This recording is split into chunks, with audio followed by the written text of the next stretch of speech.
Because what happens with Noah is that he can see that things are not good and that there's a flood coming. And God is maybe letting him know. And it says in the story that Noah walked with God. Remember, and that's what Adam did before he got all self-conscious about the whole thing. He walked with God. We'll talk about that more next time. But what that would mean maybe is because Noah was straight and he put himself together and his familial relationships were good, because it also says that his antennae were working.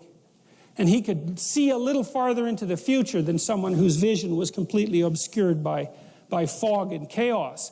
And he could tell that things were not going to go well. And so he prepared for it. And because he prepared for it, well, then things actually went pretty well for Noah, even though the flood came. And so that's an interesting thing, because that's an indeterminate issue in human existence.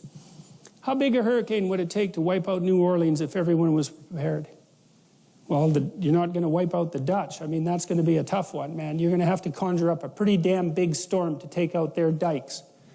Well, how thoroughly defended could New Orleans be if nobody in the municipal and state governments was corrupt?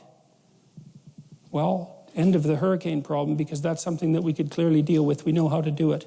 And the same applies in your own life, is that there are floods coming. You can bloody well be sure of that. That's absolutely 100% certain. Some of them are going to be personal. Some of them are going to be familial. Some of them are going to be social and political and economic. It's like, are they going to be catastrophes for you? Or are you going to ride them out? Are you going to prepare?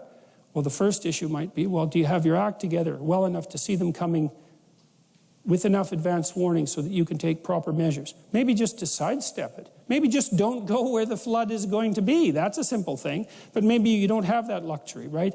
And so it is going to be a catastrophe. Maybe someone in your family is going to get really, really sick, right? And maybe there's just a tiny pathway through that everything doesn't fall apart.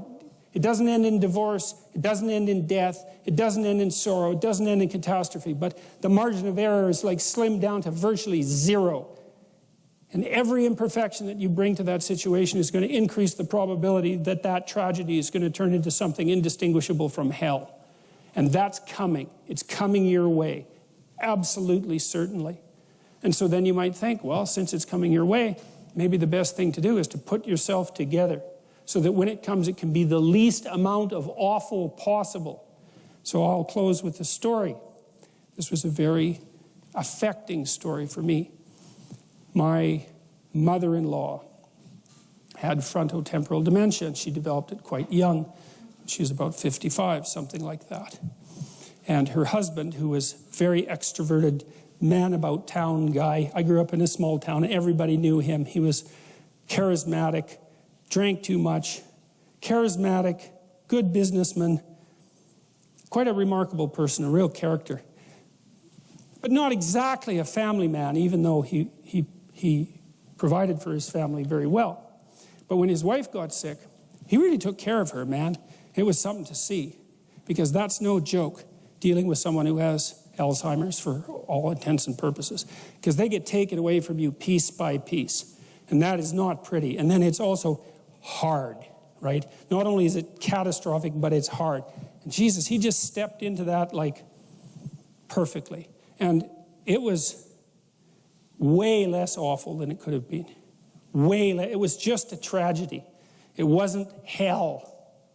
And then I was there when she died, and my wife's family are actually pretty good at dealing with death. As it turns out, my wife's sister is a palliative care nurse, and you have to be a pretty tough cookie to be a palliative care nurse, but you can do it, which is pretty interesting, because that means that you can go make relationships with people at the last stages of their life that are genuine relationships, and people just die on you nonstop.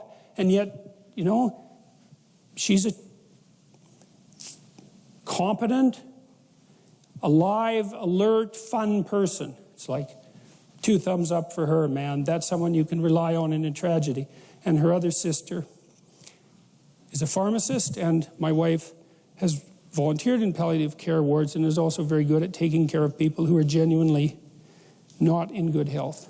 And so we were there when my mother-in-law died. And, of course, you can imagine, here's a deathbed situation for you. Your mother-in-law is dying and everyone's at each other's throats. It's like you think that's uncommon, then your eyes aren't open because it's plenty bloody common. And then it's not just a tragedy, it's hell. And like maybe you can stand the tragedy, but you can't stand the hell. And in this situation, that isn't what happened, is everybody pulled together. And what happened was, well, she died. But what was so interesting was the family actually came together more tightly as a consequence. And so, although there was something taken away on the one hand, there was something gained on the other that wasn't trivial. And I'm not trying to be all optimistic and, you know, isn't the universe a wonderful place about all this? Like, someone died in an ugly way, and it was harsh. But God, it was a hell of a lot better than it could have been, and maybe it was good enough. That's the thing, you know, is that this is something that I constantly wonder, is that if people did what they could to speak the truth and pay attention, then maybe the tragedy that's part of life wouldn't have to deteriorate into the unbearable hell that doesn't have to be part of life. And maybe we could actually tolerate the tragedy, or maybe we could even rise above it, or maybe we could even mitigate it, you know, because we do that sort of thing all the time.